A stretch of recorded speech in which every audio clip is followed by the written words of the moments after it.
Bonjour à tous et tous, amis fidèles de la radio Isanganiro. Nous vous espérons toujours nombreux à suivre nos programmes et merci d'avoir choisi ce rendez-vous de l'émission Mosaïque. C'est pour parler aujourd'hui du retrait du Burundi de l'agenda du Conseil de sécurité des Nations Unies. La décision est tombée le 5 décembre 2020. Le texte précise qu'en ce début d'une nouvelle phase pour le Burundi, le Conseil prie le secrétaire général de cesser de faire rapport périodiquement sur la situation au Burundi. Et c'est fait, la situation dans le pays sera désormais couverte dans le cadre des rapports réguliers du secrétaire général sur la région des Grands Lacs et l'Afrique centrale.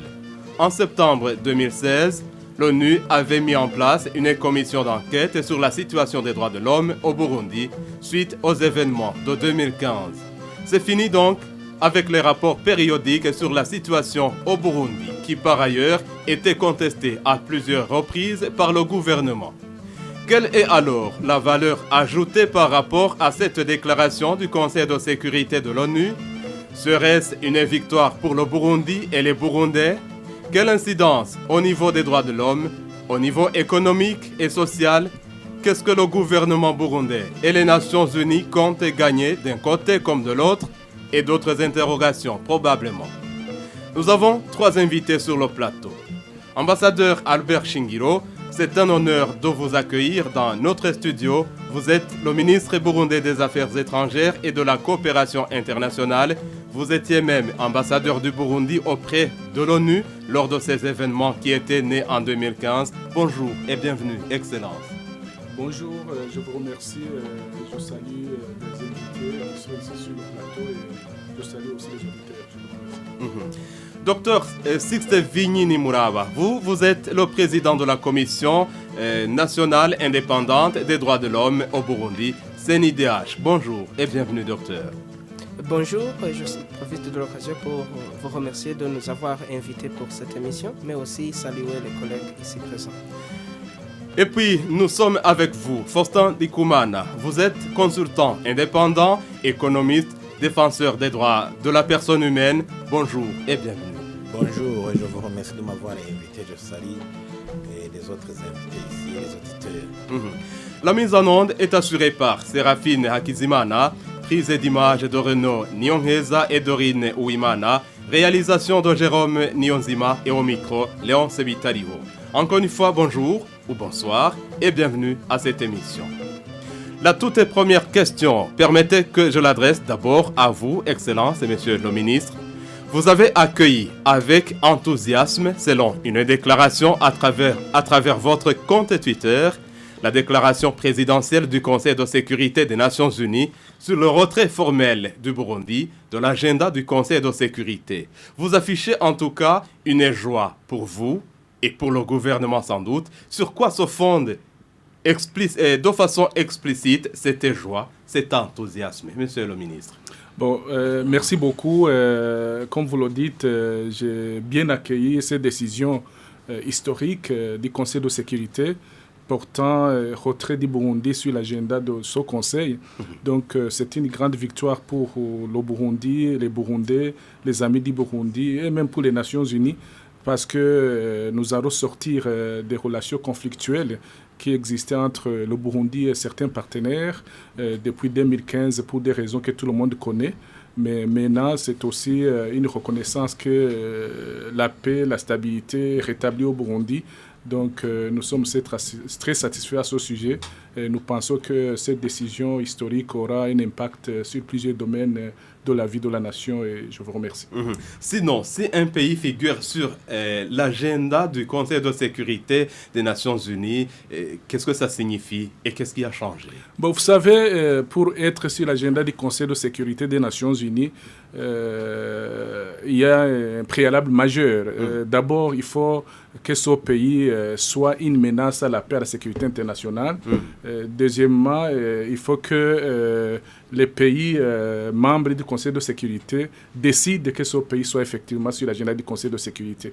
Alors, si vous êtes une menace à la paix et à la sécurité internationale, vous conviendrez avec moi que les conséquences sont très néfastes parce que même les investisseurs étrangers, avant de se déployer sur le terrain au Burundi, doivent consulter de telles informations et ils vont hésiter d'amener leur capitaux au Burundi, par exemple. Il y a des pays qui auraient voulu que le Burundi figure toujours sur cet agenda, mais il y en a d'autres qui ont défendu le Burundi. C'est ça? Bon, vous savez, le Conseil de sécurité est constitué par 15 membres. Et parmi les 15 membres, il y a les 5 permanents et 10 membres qui sont élus. Alors, nous, en tant que gouvernement du Burundi, nous avons entrepris des négociations d'abord informelles, parce que souvent, si nous mettons sur la place publique ces informations, des fois, ça peut constituer un obstacle à l'aboutissement de ce que nous recherchons. Alors, ces informations, ces négociations informelles que nous avons menées avec tous les partenaires, y compris même les Occidentaux qui siègent au Conseil de sécurité, nous les avons menées ensemble et puis le langage du texte a été à la fin des négociations consensuelles et nous nous en réjouissons. Vous vous en réjouissez. Est-ce qu'on peut parler d'une victoire alors pour le Burundi et les Burundais? C'est une grande victoire parce que c'est une demande légitime du Burundi que nous avons adressée au Conseil de sécurité depuis très longtemps, depuis pratiquement 2016. Donc nous pensons que cette décision constitue une reconnaissance que la paix, la sécurité, la stabilité sont revenus au Burundi et que maintenant le Burundi peut finalement passer à l'autre étape qui nous tient à cœur, à savoir le développement socio-économique du Burundi afin d'assurer le bien-être social de la population burundaise. Je reviendrai vers vous. Peut-on parler d'un sentiment de joie du côté de la Commission nationale indépendante des droits de l'homme, Dr Sixte Vigny Nimuraba, président de la CNDH? Peut-on parler aussi de sentiment de joie chez vous? Merci beaucoup. Je pense que vraiment c'est une joie qui est partagée. Parce que vous savez, à la Commission, on produit des rapports périodiques et même annuels et on n'a jamais cessé de démontrer qu'on fournit les efforts nécessaires au sein de la Commission et que même le plaidoyer et le lobbying que nous faisons auprès des institutions gouvernementales ont été toujours accueillis favorablement. Vous pouvez le voir en termes de sécurité, vous pouvez le voir en termes de respect des droits de l'homme et nous sommes sur le point où les Burundais sont très sensibilisés que chaque fois qu'il y a violation, ils lèvent la voix et nous sommes toujours à l'œuvre, jour et nuit, pour que nous puissions démontrer non seulement qu'on fait des efforts pour respecter les droits de l'homme, mais aussi pour être un exemple dans la région. C'est ça notre objectif. Et je pense qu'avec cette décision, ça nous donne beaucoup de latitude pour travailler avec les partenaires, mais aussi pour démontrer ce qui est en train d'être fait au niveau national. Et sinon, comment se porte la situation des droits de l'homme aujourd'hui au Burundi, justement? Je pense que vous aussi, vous le voyez. La situation vraiment s'est nettement améliorée. Et en termes de droits de l'homme, vous voyez que chaque personne qui connaît un forfait et une violation, elle est déjà punie et la police a une allure vraiment très rapide pour pouvoir détecter ceux qui commettent des infractions, mais aussi la justice tranche vraiment dans un délai raisonnable chaque fois qu'il y a des rapports de violation des droits de l'homme. Je pense qu'on peut vraiment s'en féliciter, mais pour dire qu'on ne va pas arrêter. Cette décision, ça va donner beaucoup de force à la Commission, mais aussi aux instances policières, judiciaires et même administratives de continuer et à faire de bonnes actions pour pouvoir promouvoir les droits de l'homme. Parce que vous savez, si vous faites de bonnes choses et que ce n'est pas apprécié, et ça risque de vous décourager. Maintenant, on a un appui vraiment très solide pour pouvoir continuer le travail. Est-ce qu'il n'y a pas de défi? Les défis, il y en a toujours, parce que vous savez, le Burundi a des moyens limités. Et le défi, il y a un rapport avec les moyens financiers pour pouvoir peut-être faire les missions, pour faire des descentes ensemble, ça arrive. Mais quand même, on va essayer. Vous savez qu'avec les droits de l'homme, si les droits de l'homme sont bafoués, et ça doit avoir une incidence sur le partenariat avec les pays, mais aussi avec les organisations. Alors que la plupart des fois, on a besoin de travailler en partenariat avec ces pays et ces organisations, et les défis viennent parce qu'avec ce genre de situation, on ne sera pas à mesure de pouvoir amener tous les partenaires et même les experts dont on aurait besoin. Rendons-nous chez vous, Faustin Ndikumana, économiste et défenseur des droits de l'homme. Le retrait du Burundi de l'agenda du Conseil de sécurité des Nations Unies, ça vous dit quoi? Vous êtes économiste. Bon, c'est une victoire pour le Burundi, bien sûr. Quand un pays figure sur l'agenda du Conseil de sécurité, il y a une image que cela comporte comme conséquence. Or, quand une image est ternie, et surtout au niveau sécurité, il y a un blocage très net au niveau des investissements, au niveau des touristes et au niveau diplomatique. Donc, de telles entraves, quand ils sont enlevés, c'est une occasion pour un pays qu'il puisse se ressaisir, galvaniser toutes ses énergies pour justement commencer à s'orienter vers la croissance. Donc, je profite de l'occasion pour féliciter le ministre, peut-être les talents diplomatiques dont il avait prévu pour arriver au Burundi sur cet agenda. Mais le message est que c'est on t'a à responsabiliser le gouvernement. C'est une belle occasion de responsabiliser le gouvernement, surtout que c'est un nouveau gouvernement, parce que si on analyse le Burundi a commencé à figurer sur cet agenda, je crois, en juillet 2015, n'est-ce pas?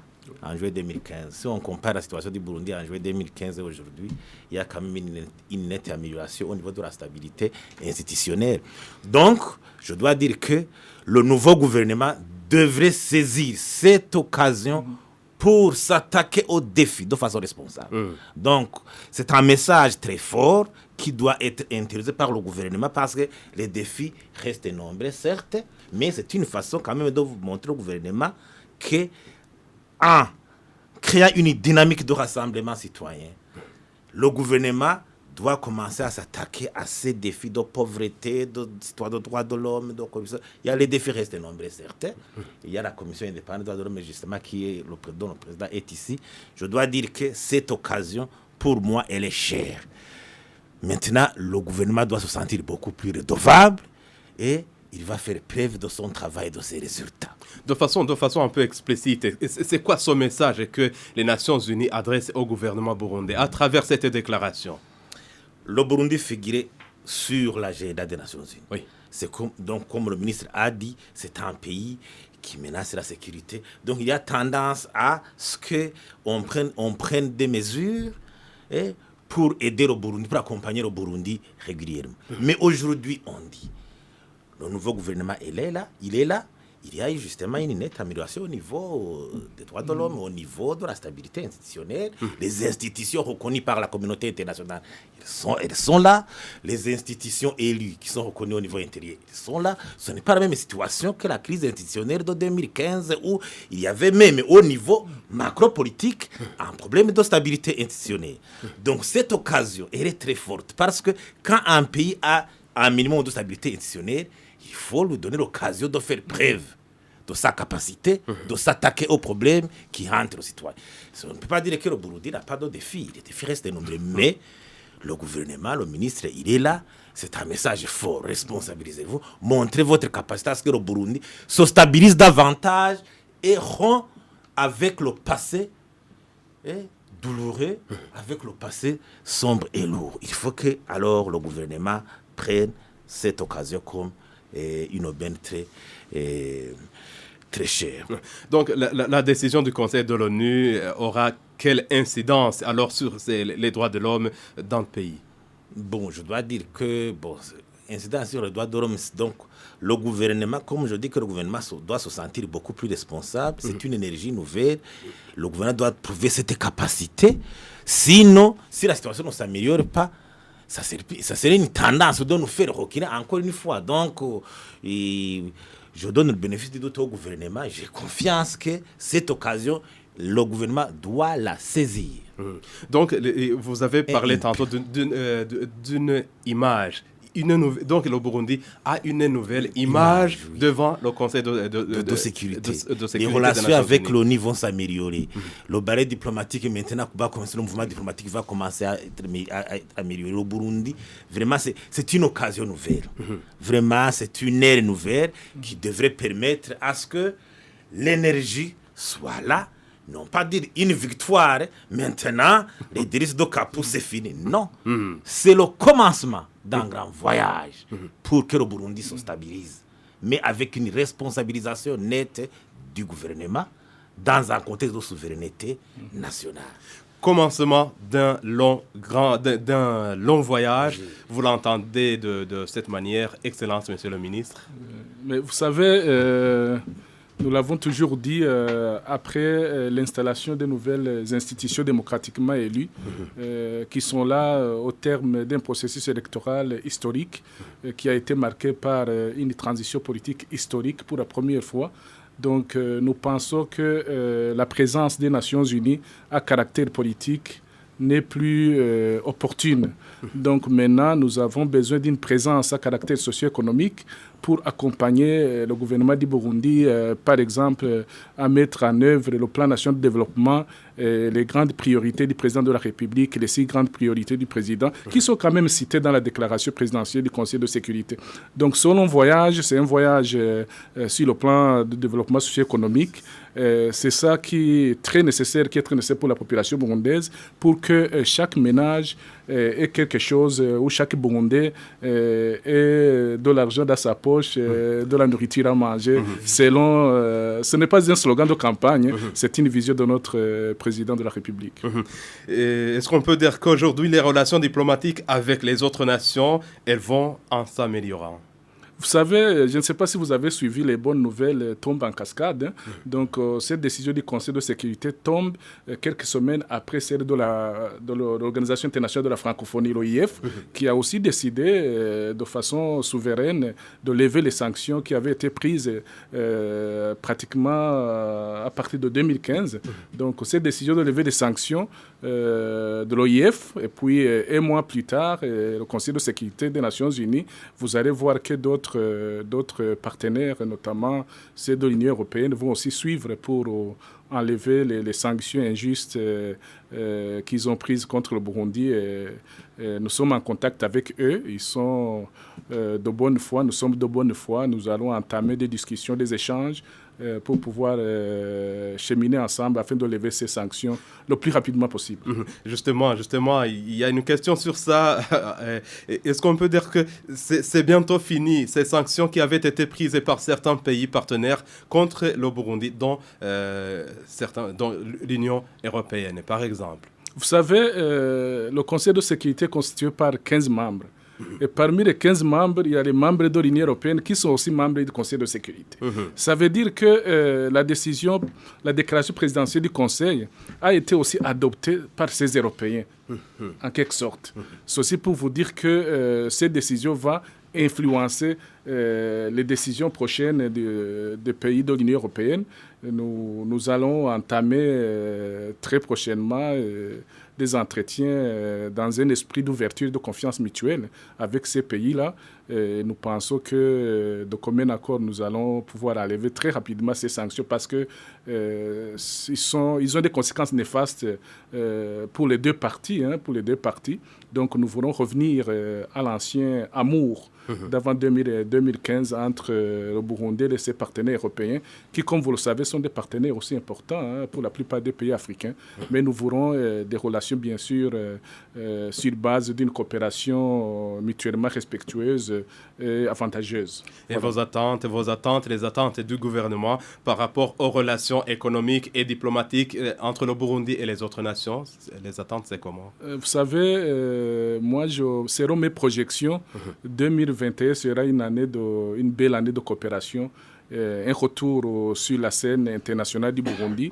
C'est déjà même commencé. Je pense que vous voyez ces derniers temps qu'il y a un retour du Burundi sur la scène internationale. Le président a effectué plusieurs voyages à l'étranger. Il a été bien accueilli par ses pairs.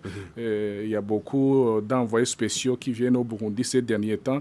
En tout cas, vous voyez qu'il y a vraiment... Le vent souffle de notre côté. Et nous pensons que le 2021 sera une belle année de coopération. Et tous les Burundais vont en bénéficier. Le vent souffle aujourd'hui de notre côté, du côté du Burundi. 2021, ce sera une année nouvelle, une année de coopération entre le Burundi et les autres nations. C'est votre point de vue aussi, Dr Sixte Vinyini-Muraba, président de la CNIDH. Merci beaucoup. Je dois vous dire que c'est sûr que 2021, ça sera une année vraiment... nouvelle pour le Burundi, mais aussi pour la Commission. Parce que une décision n'est pas prise dans une nuitée seulement. C'est un processus. Si on est atteint ce processus, à ce qu'il y ait de telles décisions, ça veut dire qu'ils ont observé beaucoup de facteurs. Même si la déclaration dit seulement 2 ou 3 choses, il y a une série, une liste de choses que la communauté internationale et que même le Burundi évalue pour voir où est-ce qu'on en est. Je dois vous dire que pour nous, en ce qui est des droits de l'homme, on a toujours prôné les activités et les actions concrètes avec des résultats. Et chaque fois qu'on est en collaboration avec le gouvernement, on vise le résultat à montrer en ce qui est de l'amélioration des droits de l'homme. Et je dois souligner qu'on avait même pressenti ça parce qu'auparavant, quand on a commencé, je pense que c'était au début de 2019, on n'avait aucun partenaire. Maintenant, la coopération suisse est là de notre côté, l'ambassade d'Égypte est venue de notre côté. Maintenant, on est en train de faire des discussions avec le PNUD, avec le HCR, bien sûr que même les autres pays vont venir. Ça veut dire qu'avec 2021, même pour nous, on risque vraiment d'avoir de bons résultats et pour qu'on puisse, comme mon collègue l'a dit, on puisse démontrer à travers les activités que la Commission nationale indépendante des droits de l'homme est responsable et capable de prendre en main toutes choses relatives aux droits de l'homme. Parce que c'est là où on va et la vision, vraiment, ça sera concrétisé d'ici peu. Et justement, est-ce que la CNIDH est en contact permanent, régulier avec des pays et des organisations partenaires avec le Burundi? Pas seulement des pays. On est en contact avec les ambassades, les pays que ce soit d'Afrique ou d'Europe, même les États-Unis, mais aussi on est en contact avec les agences des Nations Unies pour qu'on puisse démontrer notre capacité. Et je pense qu'on est en train de se préparer pour qu'on puisse maîtriser la situation et que même s'il y a absence de tel bureau ou de tel autre, on soit capable vraiment de donner des rapports qui montrent exactement ce qui a été fait et qu'on est capable vraiment de remplacer et sans aucun problème les autres institutions qui ne seraient pas aussi au pays. Oui, Faustin Ndikumana est économiste, défenseur des droits de la personne humaine. Il y a monsieur le ministre de la Coopération internationale qui disait tantôt qu'il s'attend à ce que à partir de 2021, l'année qui s'annonce, le Burundi, donc ce sera une année de grande coopération avec les autres nations. Et en tant qu'économiste, votre point de vue par rapport à cette déclaration justement du ministre? Bon, les Nations Unies, les relations s'améliorent. On a vu justement que le président de la République a participé dans différents sommets sous-régionaux, dont le Burundi a encore une fois fait entendre sa voix au plus haut sommet, dans les grandes instances internationales et dans les grands sommets. Ça aussi, c'est une avancée, il faut remarquer. Aussi, bon, la coopération Union européenne, ACP, était organisée dans le cadre de l'accord de Cotonou. Je crois que l'accord de Cotonou tire à s'en fait aujourd'hui. Il y a un nouveau cadre qui va s'annoncer de négociations entre les pays ACP et l'Union européenne qui maintenant, comme je l'ai vu, va être spécifique pour chaque continent. Donc ça aussi, c'est une nouvelle de dialogue pour recommencer à orienter les choses autrement. Donc il y a lieu d'espérer que même avec l'Union européenne, les choses puissent s'améliorer. Donc le gouvernement devait alors partir de cette aubaine de coopération internationale pour s'attaquer justement à ces défis de pauvreté, parce que, je dois dire, en présence de monsieur le président du CNDH, il est extrêmement difficile d'asseoir le respect des droits de l'homme dans une société très pauvre. La pauvreté fait le lit de la violation des droits de l'homme. Là, ça, c'est une réalité. Ça, c'est une réalité. Une société pauvre, c'est difficile d'assurer vraiment le respect des droits humains. Donc, s'attaquer à cette pauvreté, à la corruption, je crois que c'est une chose très, très importante. Le président de la République vient de faire un très bon discours, quelque part, je ne me souviens pas là où il était, quand il a dit que... Par rapport à la lutte contre la corruption, c'est ça? Non, il disait que l'injustice a toujours été la base de l'instabilité politique. Il a même dit que les citoyens pouvaient même maintenant dénoncer un administratif qui est en train de faire des abus. Il a dit que l'accaparement de la richesse nationale par une poignée d'hommes, ça a toujours été la base de l'instabilité politique. S'il parle de la corruption, quand la richesse nationale, au lieu d'être partagée par tous les citoyens, dans cette situation, si elle reste dans les mains d'une poignée d'hommes politiques ou de quoi, c'est aussi la base de l'instabilité. De l'instabilité politique. Donc ces défis, il les a annoncés publiquement, je crois que c'était le moment de la clôture de la journée du combattant. Ça a été des mots très forts. Donc le gouvernement maintenant, il est là. Nous avons un président de la République qui annonce de très belles intentions. Il faut que le gouvernement s'attaque pour opérationnaliser, traduire dans les faits ces belles intentions. À travers un programme, une stratégie évaluable pour avancer.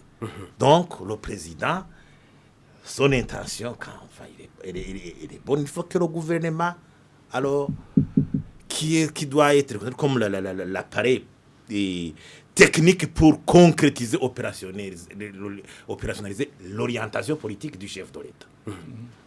Est-ce que le gouvernement est prêt à affronter tous ces défis, Excellence, Monsieur le ministre des Relations internationales?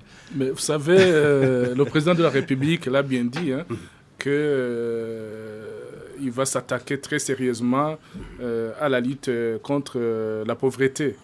Et comme vous le savez, mes collègues l'ont dit, quand le monde a faim, donc il y a possibilité de plusieurs abus. Oui.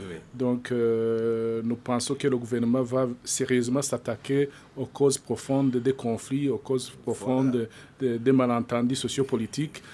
Ces causes sont notamment la mauvaise gouvernance, l'exclusion sociale, mais aussi la pauvreté. Je pense que vous avez entendu que le président de la République s'est déclaré lui-même le commandant de la lutte contre la pauvreté, le commandant de la lutte contre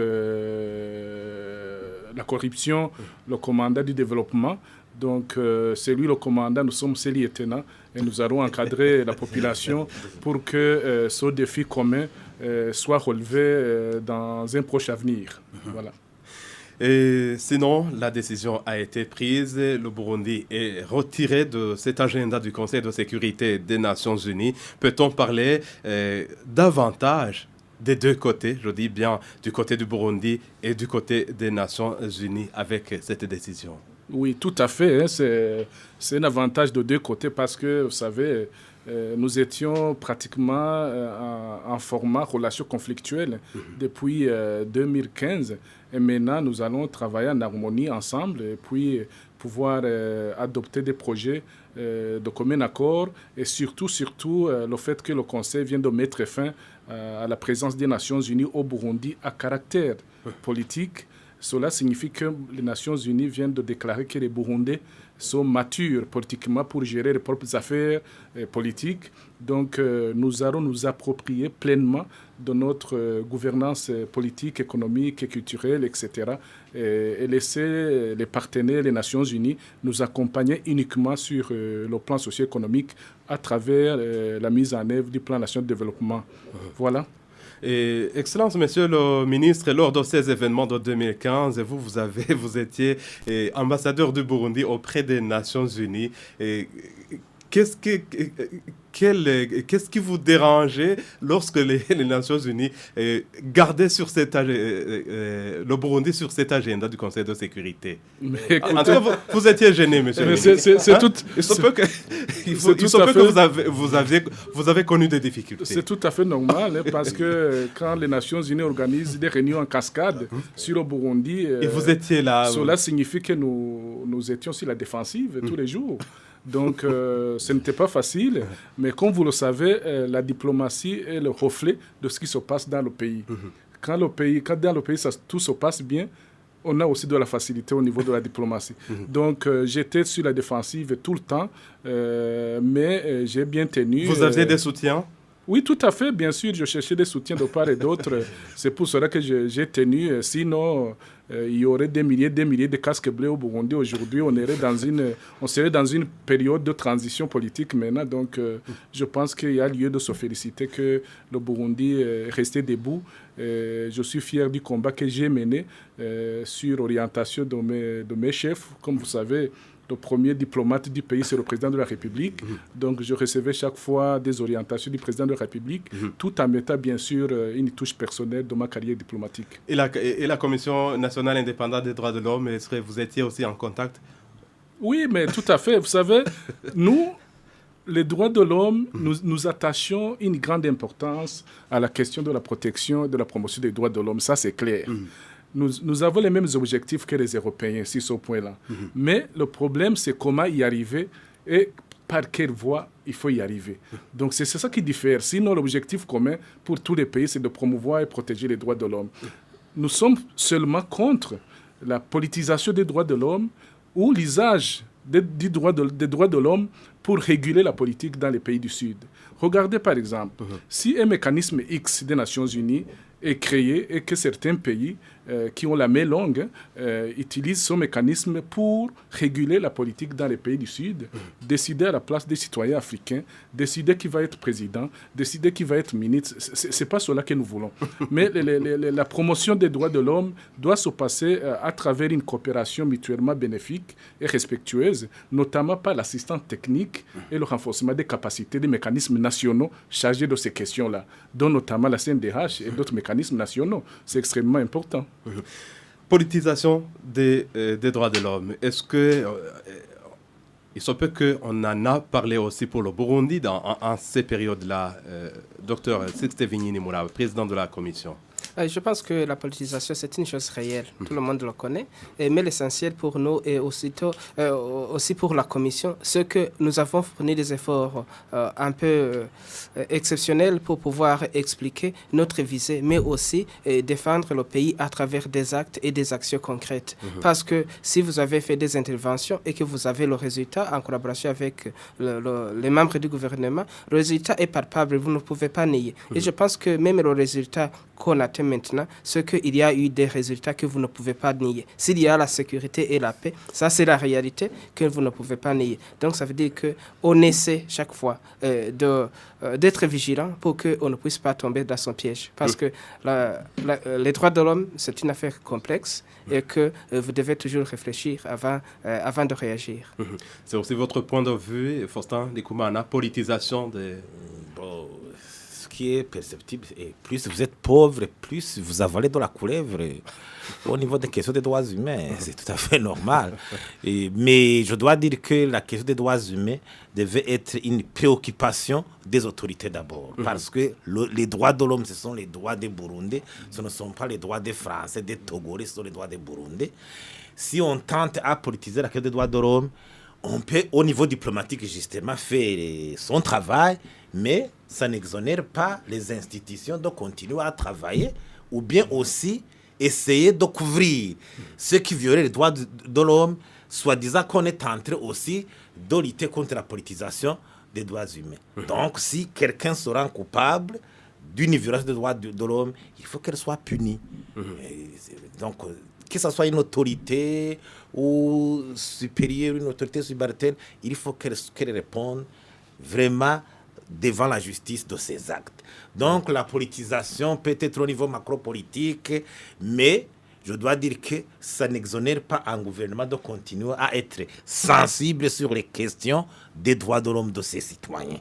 Ces institutions comme la CNDH, si quelqu'un subit une injustice quelque part, on ne peut pas dire celui qui a commis l'injustice, il faut ne pas le punir parce que la déclaration des Nations Unies a dissocié cela. Je ne suis pas tout à fait d'accord. Si quelqu'un se rend d'une violation, coupable d'une violation des droits humains, on ne peut pas ne pas le dénoncer ou le punir parce qu'il y a une déclaration ici. On peut gérer au niveau politique, macro-politique, les intérêts, la géopolitique, tout ça, mais le citoyen doit avoir accès à la justice. Et il y a une petite question que je voudrais adresser à vous, Faustin Ndikoumana. Il y a une organisation dont vous étiez à la tête, PARSEM, Parole et Action pour le réveil des consciences et l'évolution des mentalités, c'est ça. Elle a été suspendue il y a quelques années. Est-ce que vous attendez à la reprise de ces programmes un jour? Ou vous n'y tenez pas? c'est là où j'allais arriver, parce que je dis que le gouvernement, il est grand temps de rouvrir l'espace, de chercher tout, la contribution des uns et des autres. Je crois que cette question aussi, elle a été évoquée dans plusieurs rencontres que je fais avec certaines autorités. Je crois que bientôt le ministre, il est là. Je crois que bientôt la mesure sera levée très prochainement. Et nous attendons impatiemment de la levée de cette mesure pour continuer à contribuer pour relever ces défis. Est-ce que vous faites des demandes officielles Incessamment, je ne vais pas dire tout ici, mais je crois qu'à ce niveau, on est en train de faire beaucoup de choses pour que justement cette entrave puisse être levée pour que nous soyons... Sinon, oui, pour le reste... Nous nous retrouvons dans notre droit parce que la mesure aussi a été prise justement. Pour le reste, il y a le ministre qui disait tantôt que c'est un avantage des deux côtés, et pour le Burundi, et pour les Nations Unies, et pour les autres nations, donc, par rapport à cette décision du Conseil de sécurité des Nations Unies. C'est aussi votre point de vue? Donc, quand les relations diplomatiques entre les Nations Unies et le Burundi s'améliorent, c'est déjà grand-chose. Ça veut dire qu'il y aura échange expérience de coopération. D'ailleurs, même quand on était à Genève, je me souviens que le système des Nations Unies était parmi les premiers bailleurs qui allaient financer le CCRP2. Je crois qu'aujourd'hui aussi, si la mesure est prise, et ça, c'est une nouvelle ère qui est ouverte entre la coopération des Nations Unies et le Burundi. Mais toujours la responsabilité du gouvernement de profiter de cette situation pour qu'il y ait de la valeur ajoutée au niveau de la gestion des affaires de l'État ici. Valeur ajoutée, justement. C'est une question que je voudrais poser à tout le monde ici. De façon globale, quelle est la valeur ajoutée par rapport à cette décision du Conseil de sécurité des Nations Unies? Au niveau économique, au niveau social, au niveau politique, etc. Au niveau diplomatique, quand les relations du Burundi avec les Nations Unies s'améliorent, ça veut dire que c'est une ouverture. Comme l'a dit, il y a beaucoup de pays qui sont aux Nations Unies. C'est une occasion pour que le balai diplomatique puisse redynamiser et pour l'intérêt supérieur du Burundi. Vous savez, le Burundi, c'est un pays qui a besoin de visiteurs. Nous avons des potentialités touristiques. Le secteur touristique au Burundi est l'un des secteurs qui ont été identifiés comme porteurs de croissance. Ça veut dire que c'est dans cette orientation, dans cette optique, pour que le Burundi puisse encore enregistrer beaucoup de voyageurs, de visiteurs. Et dans la sous-région, c'était le Burundi qui a enregistré moins de performances dans le secteur touristique, au niveau de la collecte, au niveau des fonds, au niveau des recettes dans ce secteur, au niveau aussi des visiteurs. Je crois que ce sont des secteurs identifiés qui pourront avoir aussi de bouffées d'oxygène. Il y a les investissements directs étrangers. Vous savez que le Burundi aussi, sur ce point, il est à la queue du peloton. Ça veut dire que le Burundi peut avoir une augmentation des investissements directs étrangers. Dans le contexte de partenariat public-privé, vous savez qu'il y a des potentialités ici au Burundi, des ressources naturelles dont dispose le Burundi qui ne sont pas exploitées.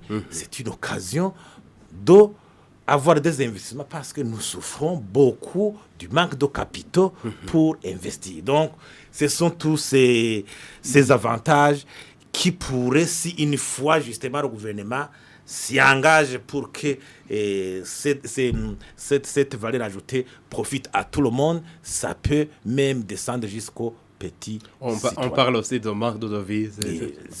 Quand on manque de devises, les investisseurs étrangers, la coopération, tout ça, c'est quelque chose qui peut donner de bouffées d'oxygène au gouvernement, surtout dans les recettes, les devises, l'investissement, la croissance économique. Donc, les indicateurs qui étaient au rouge peuvent avoir une nette amélioration. Donc, au niveau économique, c'est tout cela.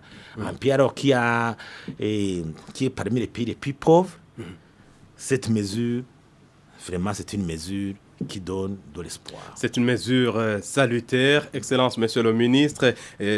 La valeur ajoutée de façon globale, c'est comment? Oui, merci beaucoup. À travers différents domaines de la vie du pays. Cette décision du Conseil de sécurité aura de l'impact dans plusieurs domaines. Commençons par le domaine diplomatique. D'abord, il y a l'image du pays. L'image du pays, nous retrouvons notre image, l'image qui nous revient, l'image que nous méritons parce que quand nous étions sur l'agenda du Conseil de sécurité, nous projetions l'image d'un pays à problème. Donc maintenant, cette décision montre un retour à la normalité politique au Burundi. Alors, il y a aussi le respect. Le respect, le Burundi va se faire respecter dans les forums internationaux. Le Burundi sera respecté et puis il y a aussi la souveraineté nationale qui est recouvrée. Donc, sur le plan diplomatique, donc, les gains sont énormes. Et puis sur le plan économique, comme vous le savez, à la prise de mes fonctions, j'ai déclaré que la diplomatie économique allait être au centre de mes priorités. Cela signifie quoi ? Je suis en train de faire en sorte que nous sortions de l'ancien format d'aide au développement où nous étions supposés recevoir de l'argent frais alors qu'il n'en était rien. Cet argent retournait à l'extérieur par l'autre main. Donc, je vais concentrer mes priorités sur les échanges internationaux, le transfert des technologies, les investissements étrangers qui peuvent occasionner la création d'emplois localement pour nos jeunes qui constituent plus de 60% de la population. Donc, c'est de cela que je vais faire et sortir définitivement de l'ancien format et de développement parce qu'on ne sait pas qui est de qui. Hein. Justement, avant 2015, il y a le budget du gouvernement burundais était financé à un peu plus de 50% par les partenaires internationaux, les partenaires européens et autres. Et est-ce que ça va reprendre ou c'est toujours le gouvernement a toujours cette ambition de financer son budget annuel à 100%, vers 100%? C'est comme ça. Mais vous savez... Vous savez, écoute, actuellement, le budget national est à 85% d'indépendance. C'est vraiment un record. Et vous savez que nous avons même financé les élections à 100% par des ressources nationales, ce qui arrive très rarement au niveau des pays africains. Mais ce que je peux vous dire, c'est que nous, je dois être très, très clair là-dessus.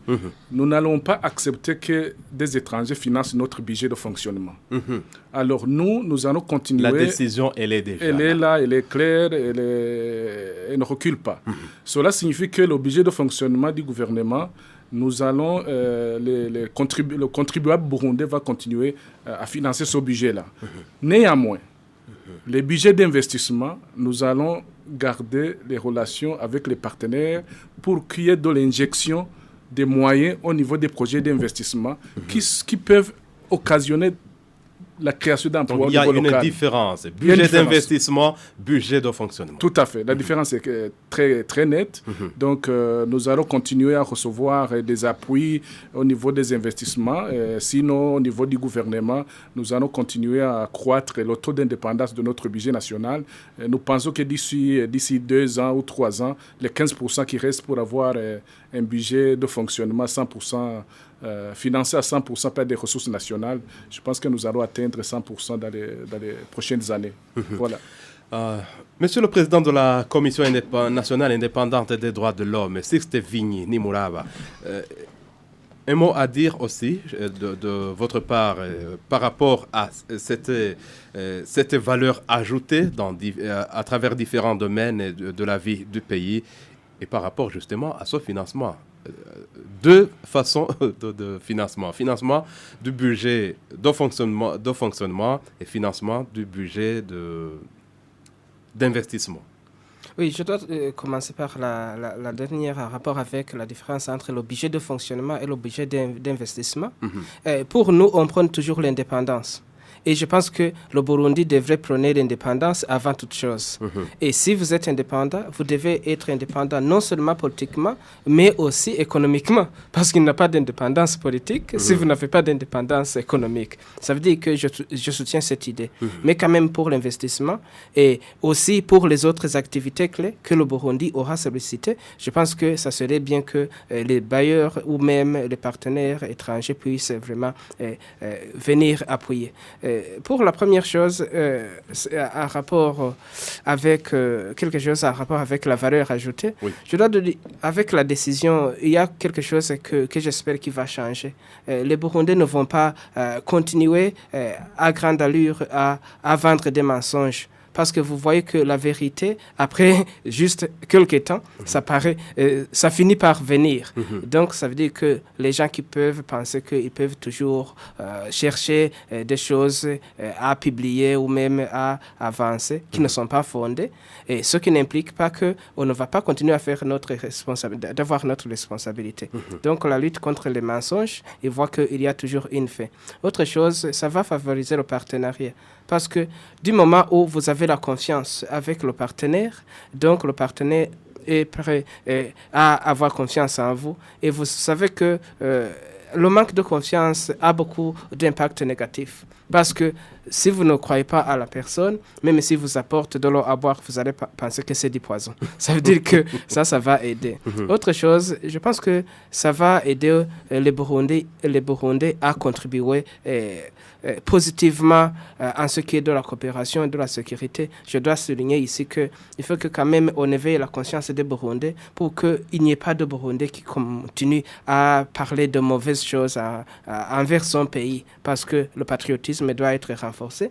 Nous devons bien sûr dire ce qui ne va pas, mais quand même il faut quand même qu'on ait le courage de dire ce qui va. S'il y a des efforts qui ont été fournis, en ce qui est de la lutte contre la corruption, s'il y a des choses qui ont été faites en ce qui est de la promotion de la société civile, si par exemple demain j'entends qu'il y a 2 ou 3 organisations qui avaient été peut-être suspendues et qui regagnent encore la permission, ça il faut quand même qu'on le dise au Burundi, même à l'étranger.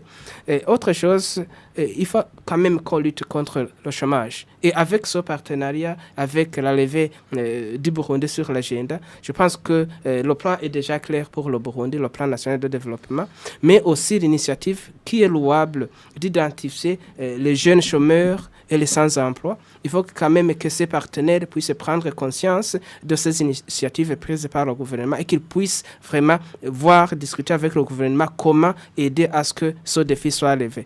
Avant de terminer, je dois dire que en ce qui est des droits de l'homme, il faut quand même que les Burundis comprennent que, bien sûr, on réclame nos droits, mais aussi nous avons des devoirs. Oui. Parce que vos droits doivent s'arrêter là où commencent les autres droits, les droits des autres. Il y a des Burundais qui pensent qu'ils peuvent réclamer tout, mais aussi faire descendre le Burundi et même les Burundais en bas, dans l'enfer. Donc, il faut quand même qu'on ait la conscience que dire que j'ai mes droits, ça veut dire que je vais violer tes droits. Et pour le pays, ça va de même. Si on demande au gouvernement du Burundi de respecter les droits, il faut quand même qu'on songe à respecter les droits du pays, parce que le pays aussi a ses droits. Je pense que, donc, si on continue avec comme ça, on aura d'autres nouvelles mesures positives. Je pense que vous avez suivi la déclaration de la CNDH hier.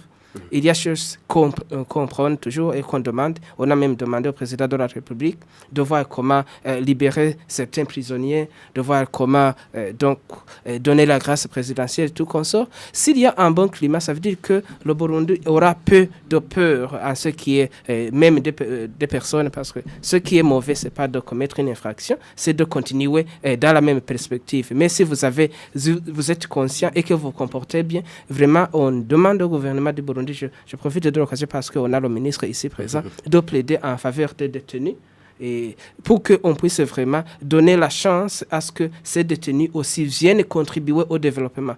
Il y a des gens qui ont des connaissances, qui sont dans les prisons, qui peuvent venir enseigner à l'université. Il y a d'autres qui peuvent venir faire des travaux de développement pour aider le Burundi. Dis-moi si il y a des gens qui ne présentent pas de danger de sécurité pour le pays. C'est le temps pour que le Burundi puisse prendre une décision là-dessus. Oui. Si vous permettez, je voudrais revenir très rapidement sur un élément important sur l'impact positif de cette décision sur le plan économique.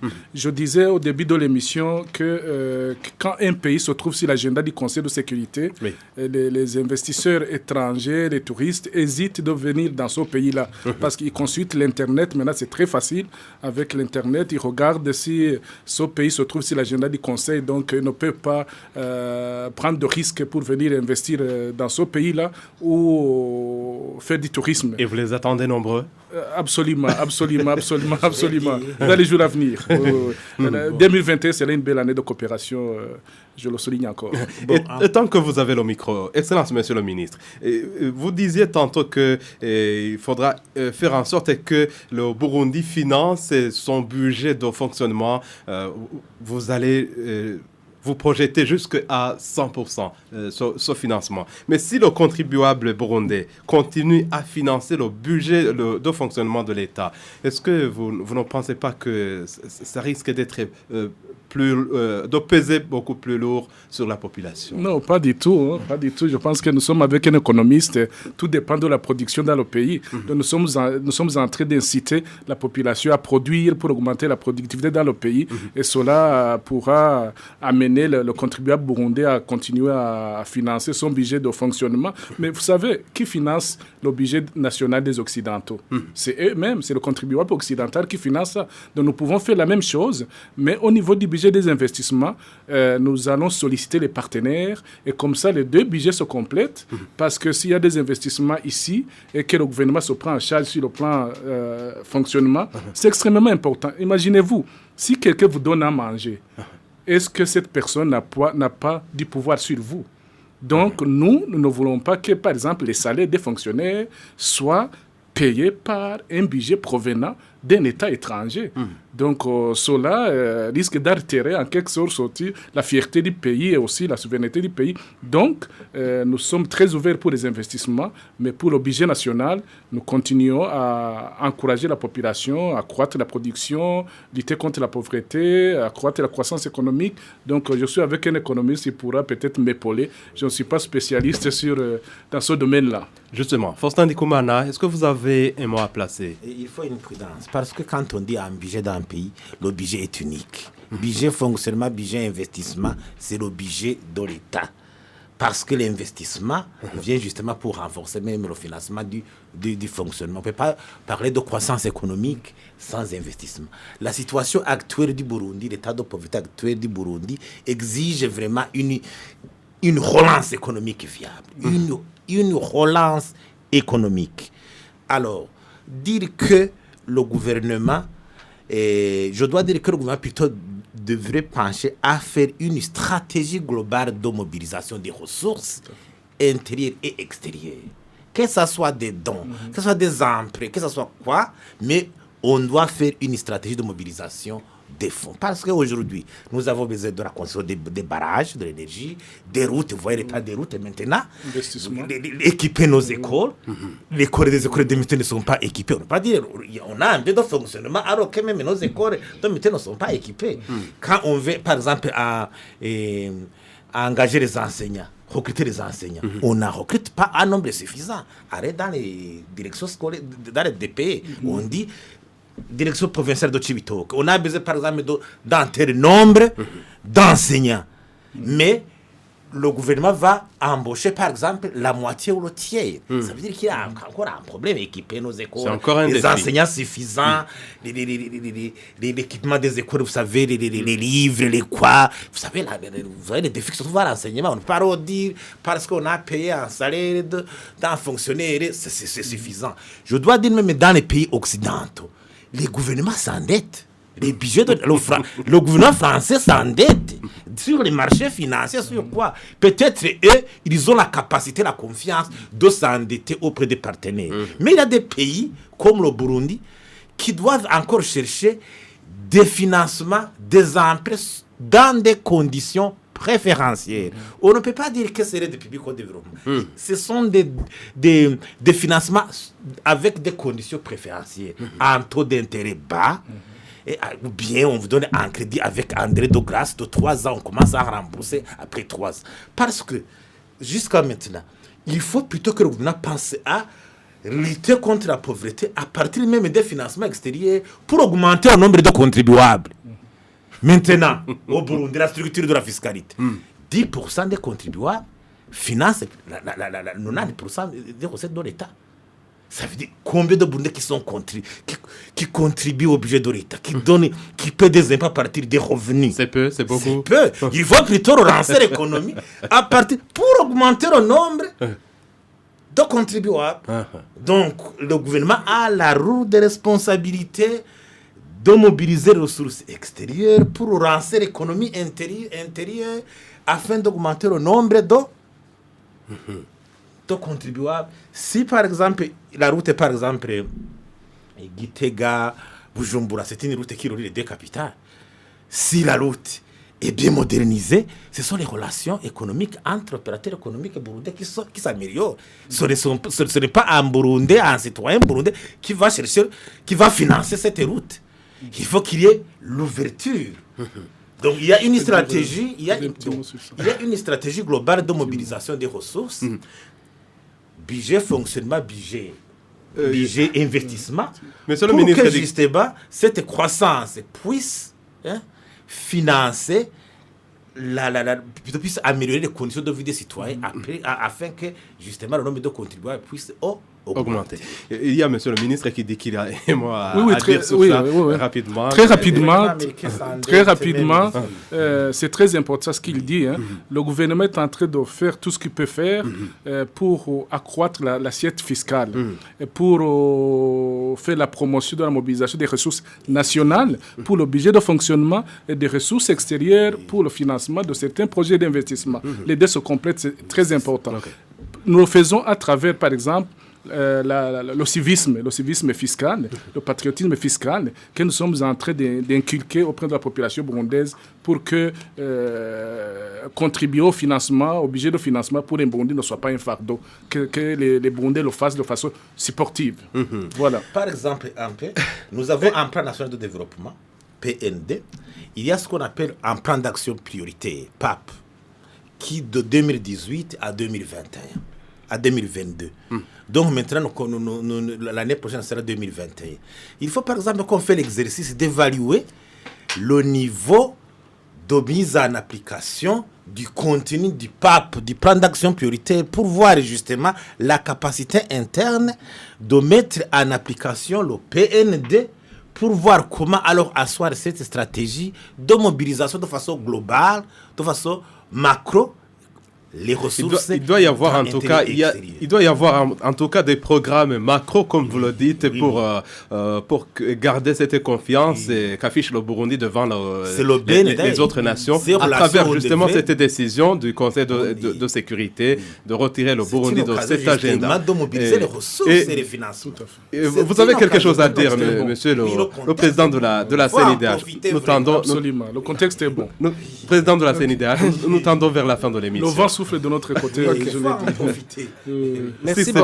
Merci beaucoup. Je dois dire qu'avant tout, ce qui fait qu'il y ait croissance économique, il faut qu'on puisse revoir le climat des affaires.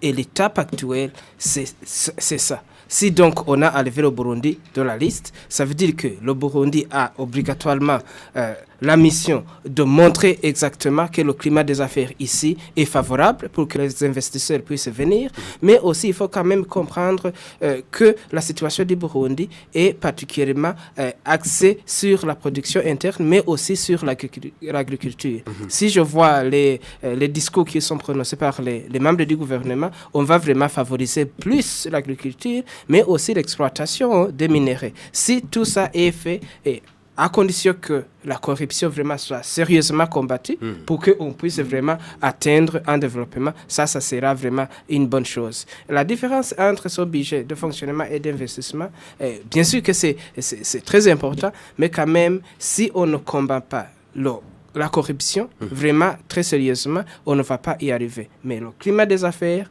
c'est sur les droits de l'homme, c'est la sécurité, c'est la corruption. Donc, vous voyez, maintenant, si vous voulez avoir une pharmacie, je ne sais pas le procédure comprend. Il faut quand même qu'on puisse tout voir et monitorer la situation pour que s'il y a des investisseurs qui viennent, parce que je suis enchanté de voir que à travers le ministère des Affaires étrangères, il y a beaucoup de programmes qui sont en train d'être mis en œuvre pour inciter non seulement les étrangers, mais aussi les Burundais de diaspora pour qu'ils puissent venir, parce qu'il y a des Burundais qui ont les capacités financières pour investir. Donc ça veut dire que ça va être une contribution de tout un chacun. Comme on le fait pour les droits de l'homme, on doit le faire pour l'économie, pour que le développement économique puisse vraiment prendre ses assises au Burundi. Une petite question que je voudrais poser à vous tous ici. Est-ce que vous avez un mot à dire? Je commence par vous, monsieur le président de la CNIDH. Est-ce qu'il y aurait un mot à dire par rapport à un certain nombre de Burundais encore en exil? La décision est tombée de la part du Conseil de sécurité des Nations Unies, le retrait du Burundi de l'agenda de ce Conseil de sécurité. La décision est tombée et il faut garder cette confiance. Y a-t-il quelque chose à dire par rapport à ces Burundais en exil?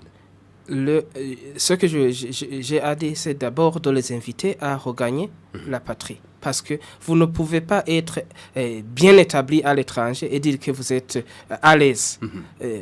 C'est la patrie, ils doivent rentrer. Et je pense que la situation actuelle leur permet leur réintégration. J'ai eu la chance de participer à des séances de rapatriement, que ce soit du côté de la Tanzanie ou bien du côté du Rwanda. J'ai vu que quand même, il y a des efforts exceptionnels du gouvernement quant à l'accueil. Ça veut dire que s'ils rentrent, ils vont aussi contribuer au développement et avec l'esprit d'ouverture et de collaboration et de gestion même des relations sociales entre les Burundais, rapatriés et résidents. Je pense que le gouvernement a déjà montré son feu vert de les accueillir. Il faut qu'ils viennent et la situation est calme au Burundi. Faustin Ndikumana. Oui, plutôt, je crois que le gouvernement devrait aussi avancer sur l'élan de la réconciliation.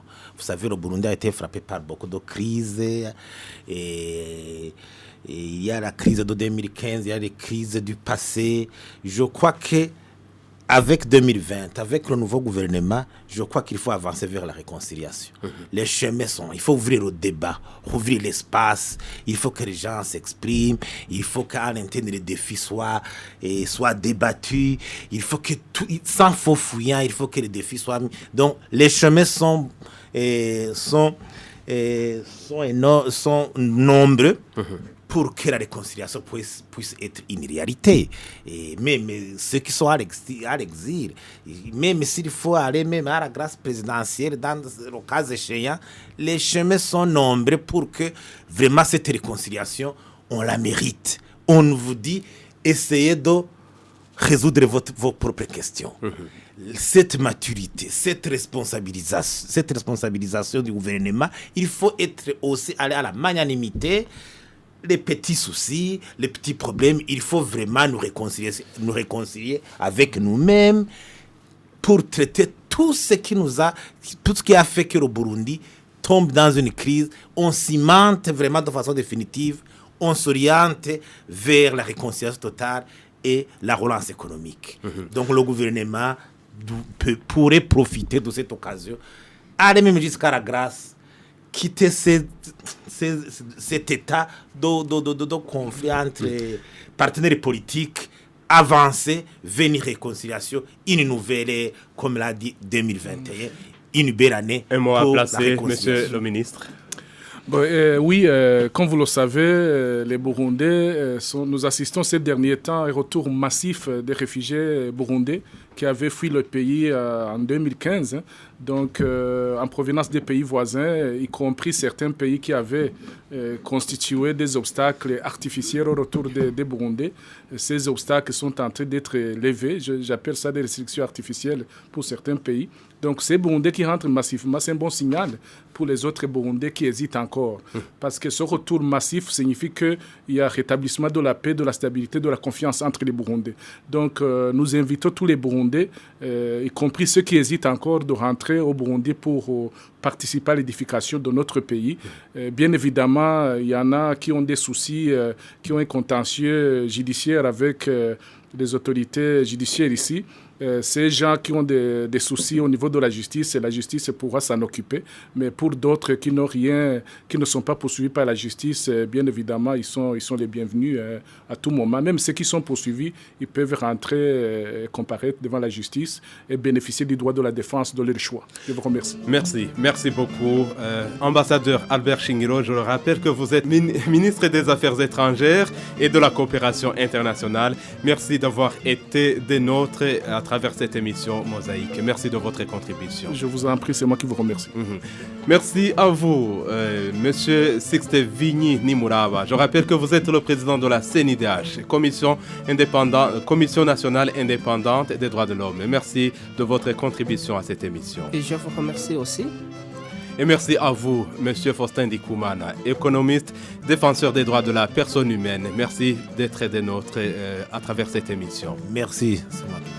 Ainsi s'achève l'émission Mosaïque pour aujourd'hui. Je rappelle qu'elle portait sur le retrait du Burundi de l'agenda du Conseil de sécurité des Nations Unies. Une émission réalisée par Jérôme Niyonzima, prise d'images de Renaud Nyongheza et Dorine Ouimana.